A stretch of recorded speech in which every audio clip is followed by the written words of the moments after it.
साल 1947 में जब देश को आजादी मिली तो पेट्रोल, चीनी और दूध की कीमत कितनी थी? आज पेट्रोल की कीमत 100 रुपए प्रति लीटर पहुंच चुकी है।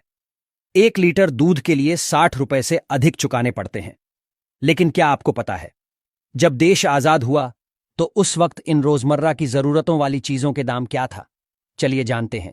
देश की आजादी के वक्त पेट्रोल की कीमत 25 पैसे प्रति लीटर हुआ करती थी, जबकि 1 किलो चीनी के लिए 40 पैसे चुकाने पड़ते। नई साइकिल के लिए कम से कम 20 रुपए की जरूरत होती थी, जबकि दिल्ली से मुंबई तक अगर फ्लाइट से सफर करते तो आपको 140 रुपए चुकाने पड़ते। उस दौर की कीमतें कुछ इस प्रकार हैं। चावल 12 पैसे प्रति किलो, चीनी 40 पैसे प्रति किलो, आलू 25 पैसे प्रति किलो, दूध 12 पैसे प्रति लीटर, पेट्रोल 24 पैसे प्रति लीटर, साइकिल 20 रुपए, सोना 10 ग्राम 88 रुपए 62 पैसे। दिल्ली से मुंबई ट्रेन फर्स्ट क्लास किराया 123 रुपए था।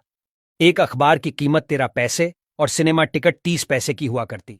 घी 75 पैसे प्रति किलो, आटा 10 पैसे किलो, दाल 20 पैसे किलो, केला 12 पैसे दर्जन, बल्ब 25 पैसे, माचिस 2 पैसे, टॉर्च 1.5 रुपए और पेंसिल 6 पैसे की थी। डॉलर की बात करें तो डॉलर की कीमत 1925 तक भारतीय रुपए से कम थी। वो कीमत जानकर आप हैरान हो जाएंगे। 1 डॉलर हमारे 10 पैसे के बराबर था। 1947 में 1 डॉलर 4 रुपए 16 पैसे के बराबर हो गया। 1965 तक 1 डॉलर 4 रुपए 75 पैसे के बराबर रहा, फिर बढ़कर 6 रुपए 36 पैसे हो गया। उसके बाद ये बढ़ने लगा। 1982 में 9 रुपए 46 पैसा हुआ। उसके बाद अब ये कहां है जगजाहिर। लगातार डॉलर के मुकाबले रुपए की कीमत कम होती जा रही है। 1947 में प्रकाशित एक विज्ञापन के अनुसार उस समय भारत में आकर बिकने वाली फोर्ड कंपनी की ब्यूक 51 कार की कीमत करीब 13,000 रुपए थी, जबकि 1930 में फोर्ड की ये मॉडल फेटन कार करीब 3,000 रुपए कीमत में भारत में बिकती थी। वहीं क्या आप जानते हैं भारत में पहली बार रुपया कब अस्तित्व में आया? रुपए के शुरुआत की बात 6ठी शताब्दी ईसा पूर्व में बताई जाती है, यानी 2600 साल पहले रुपए की शुरुआत हुई थी। रुपया संस्कृत से आया है। रूपा का अर्थ होता है आकार, रुपया का अर्थ है चांदी यानी चांदी जैसा, जबकि रुपयकम का अर्थ चांदी के सिक्के से है।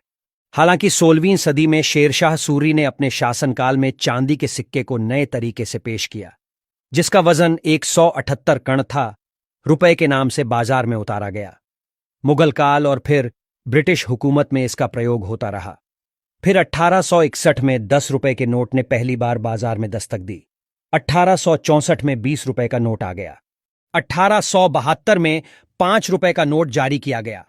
इसके बाद साल 1900 में 100 रुपए का और 1905 में 50 रुपए का नोट बाजार में जारी किया गया। इसके बाद अगले 5 साल में 500 और 1000 रुपए का नोट भी बाजार में आ गया था।